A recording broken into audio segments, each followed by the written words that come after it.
कि मुनि ने पाई एक खबरिया लेके चले हैं लक्ष्मण राम।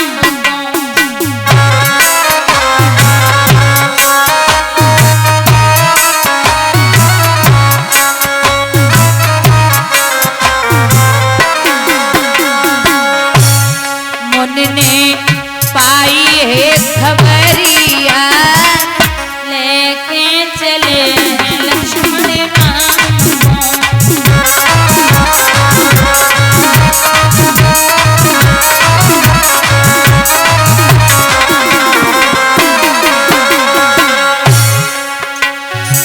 चलत चलत गुरु आगे बढ़ गए निज वन पहुँचे जाई।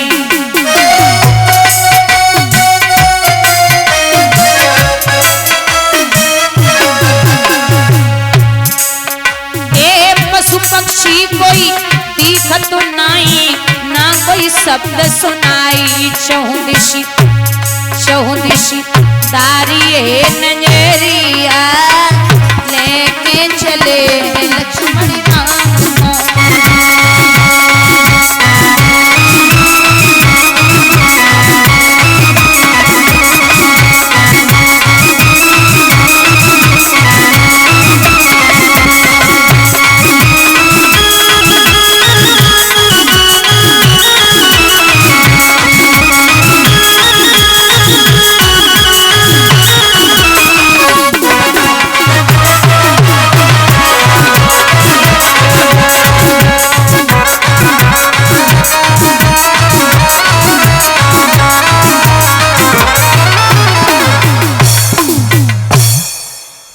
स्वयंवर देखने के लिए चले तो रास्ते में क्या देखा कि पत्थर की औरत पड़ी हुई है। दादा ये पत्थर की औरत को देख के श्री राम जी ने पूछा गुरुदेव ये कौन है? बोले ये गौतम ऋषि की पत्नी थी, नाम था अहिल्या। ये पत्थर कैसे हो गई? बोले ऐसे एक बार इंद्र ने देख लिया। इंद्र ने जब अहिल्या को देखा तो ये बड़ी सुंदर थी। देखते ही देखते काम वासना जागृत हुई तो चंद्रमा से कहा कि हमें गौतम की पत्नी का छल करना है। चंद्रमा बोले क्या पागल हो गए हो? अरे वो बड़ी पतिव्रता है, आप ऐसा नहीं कर सकते। बोले नहीं, मुझे छल करना है क्योंकि वो संत जो हैं गौतम ऋषि वो रोज सुबह गंगा स्नान करने के लिए जाते 4 बजे। तो तुम मुर्गा बनकर के आवाज लगा देना, मैं संत बनकर के अंदर छल करके बाहर आ जाऊंगा। चंद्रमा ने बहुत मना किया लेकिन इंद्र नहीं माना। तो रात्रि के 1-1:30 बजे चंद्रमा ने आवाज लगाई। गौतम ऋषि बेचारे बड़े भोले से विचार कियो कि सवेरा हो गया तो गौतम ऋषि ने 1:30 बजे कमंडल उठाओ और मैया गंगा के पास पहुंचे। मैया गंगा ने गौतम को रात्रि में देखो तो दांती पीस के बोली क्यों रे गौतम क्या लेने आया है? बोले मैया क्यों, रोज की तरह स्नान करने आया हूं। जवाब दिया हो रे ओ बाबरे, रात्रि के 1:30 बजे तू स्नान करने आया है, तुझे पता भी है तेरे घर में क्या हो रहा है? बोले क्या हो रहा मैया? तो मैया गंगा बोली हो रे गौतम,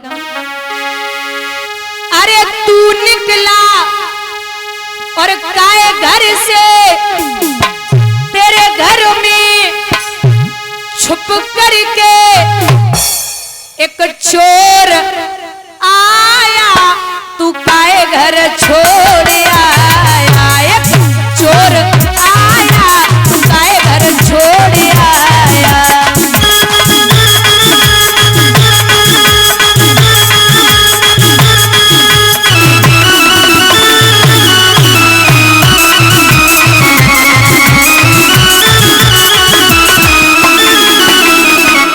ए गौतम बुजुर्गो,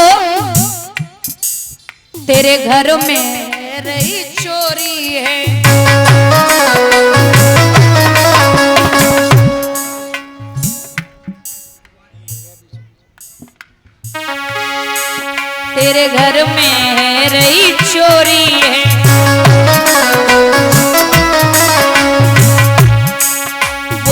चोरी नहीं छिछोरी है।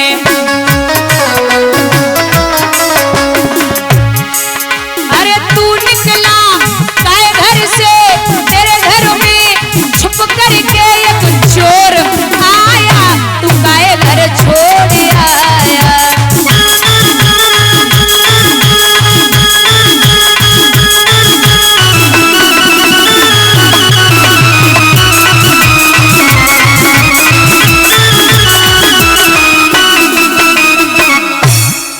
लौट जा। गौतम ऋषि उन्हीं पैरों लौट आई। तासी नारियो लव कुश के जैसी संतान हमारी हो।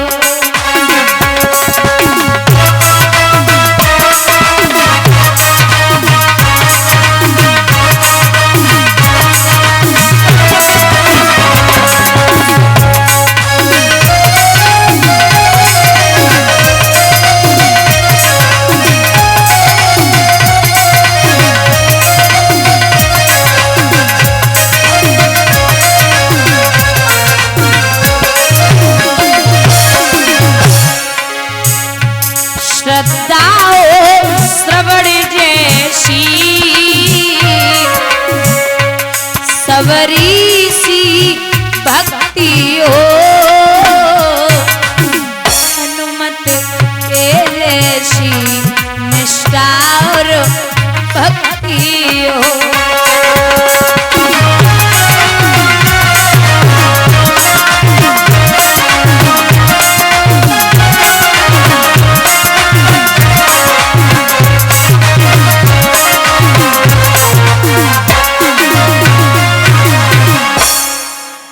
स्तुति की मां सीता वहां से चली आई। इधर बुजुर्गों, राजा जनक ने ये ऐलान कर दिया कि जितने नरेश यहाँ पे आए सब अपना अपना पौरुष धनुष पे अजमाएं। तो सुनते ही ये सूचना उमड़ पड़े महिपाल, कमर बांध मैदान में कूद पड़े तत्काल। राजा महाराजा गढ़ के भूप से सदस एक ही बारा, और लगे उठावन टरे नटारा। भूप माने राजा और शेष माने हजार। भूप शेष 10,000 एक ही बारह। दादा अब आप समझिए कि कितना बड़ा धनुष होगा जो 10,000 राजा इकट्ठे लगे। सबसे पहली बात, संस्कृत में दिन को कहते हैं 12। अगर एक राजा 10,000 से एक उठ के जा रहा है और 9,999 बाकी बैठे, तो जो एक गया है ना, वो भोले बाबा का धनुष जवाब दिया कि हे प्रभु, आप किसी भी तरीके से बस एक बार धनुष तोड़वा दो, मैं आपकी स्तुति करता हूं। अब उठाने की छोड़ दो, हिल तक नहीं रहा। तो जो 9,999 बैठे बेस्तुति कर रहे, मालिक अगर जा पे टूट गो ना तो हम तो बेबस है कि वापस चले जावेंगे। जे धनुष नाए टूटने चाहिए, आप कछु करो, हमारा नंबर पहले आवे। अब आप हमें जब बता बाबा, एक की सुनेंगे कि 9,999 की सुनेंगे? जो ज्यादा बैठे बेस्तुति में लगे। तो जो पहले वालों गो बापे नाए टूटो, तो वो वापस मिलके वो नहीं में बैठेगा। अब दूसरों को तो बोले हम पे टूट जाए, तो बे जो मिलेगा बाने सोची की जगह हम पे नाए टूटो, तो जब बाबा धोखे उन्हें टूट जाए। सब बारी बारी करके जा रहे, तो कछु मूर्ख राजा बैठे, मूर्ख बैठे। वो बोले कि पागल है गए, एक काम करो। क्या? एक काम कर लो, 10,000 इकट्ठे लग जा, फिर तोड़ दो। बोले अगर 10,000 इकट्ठे लग गए और माने कि चलो धनुष टूट गो, तो फिर सीता किन किन को जावेंगी? सोचो, अगर 10,000 लग जाएं और धनुष टूट जाए तो सीता किन किन को जावेंगी? बोले बात तो ठीक है, एक बोलो फिर युद्ध करो और युद्ध में जो जीत जाए वो सीता को ले जाए।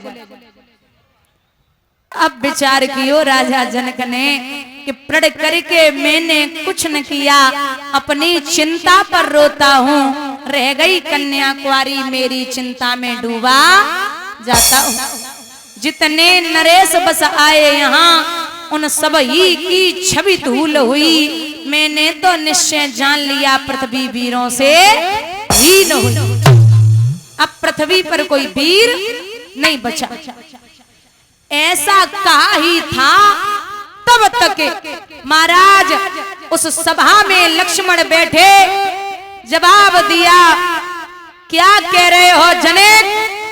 अरे बोलो तो जल को थल कर दूं, ऊपर से लाऊं तारों को, सुरमे की तरह पीस डालूं पृथ्वी जन और पहाड़ों को। अगर भैया की आज्ञा मिले तो मैं आसमान से तारे ले आऊं, ये धनुष बहुत छोटी बात है।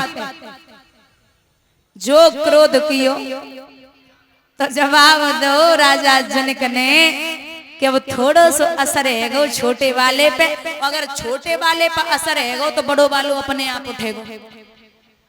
तो जैसे ही लखन ने गुस्सा करी तो विश्वामित्र बोले कि लखन बैठ जाओ, बड़े भैया मौजूद हैं। हे राम उठो धनवा तोड़ो, संताप जनक का हरण करो। उठ जाइए।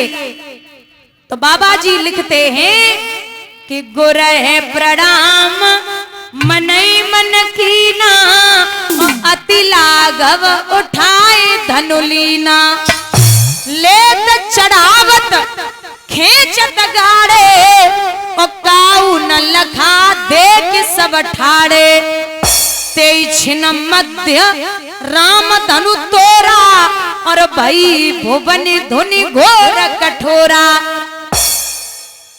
लेत चढ़ावत खेचत गाड़े, और काऊ न लखा देख सब ठाड़े। जब धनुष भगवान ने उठा के तोड़ा तो इतनी भयंकर ध्वनि हुई, इतनी तेज प्रकाश हुआ है, सबके नेत्र बंद हो गए। तेई छिन मध्य, भगवान ने बीच से धनुष तोड़ दिया। और जो धनुष टूटो सो मैया सीता जयमाला लेके पहुंची। बोले अब मौका मिल पाओ, बड़ी देर रह गई, इंतजार कर रहे।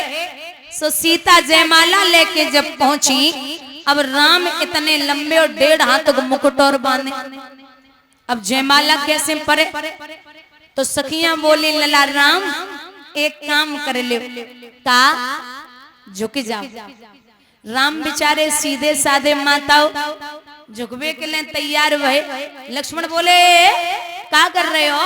अगर ससुराल में पहली बार झुक गए ना तो जिंदगी भर झुकना पड़ेगा, सीधे खड़े है जाओ।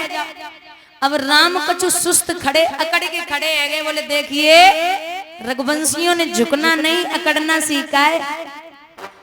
सखियां बोली दीदी अब क्या करोगी? बोले करने का है, जो ये लखन है ना, ये शेष नाग के अवतार हैं। लखन से बोलो कि ये पृथ्वी का एक हिस्सा उठा दे, जो सीता जी ऊंची हो जाए। लक्ष्मण के पास पहुंची, बोली भैया लखन पृथ्वी को हिस्सा उठा दे, जो सीता ऊंची है जावे। लक्ष्मण बोले का नशा में हो, पृथ्वी के का 2 भाग है, पृथ्वी को एक ही भाग है, अगर हमने उठाए दो तो हमारा भैया और ऊंचो है जावेगो। तो बोले फिर क्या करें? बोले करोगी का? हम अपने भैया को करें झुक के प्रणाम, और हमारे भैया हमें देवे झुक के आशीर्वाद। वैसे तुम्हें सीता जयमाला। अब आगे लक्ष्मण, फिर सीता, फिर सखियां सब पहुंचे। लिखते हैं कि बर लंबा दुल्हन छोटी, और सिया माला कैसे डाल।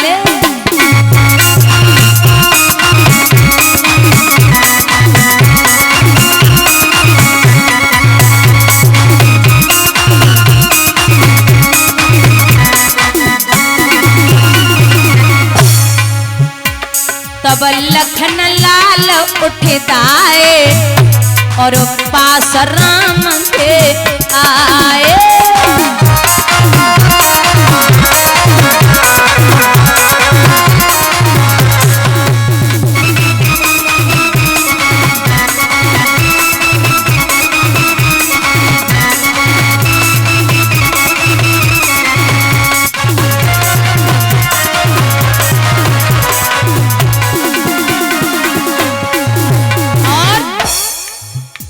जब चरण छुए भैया के भैया नीचे झुक आए।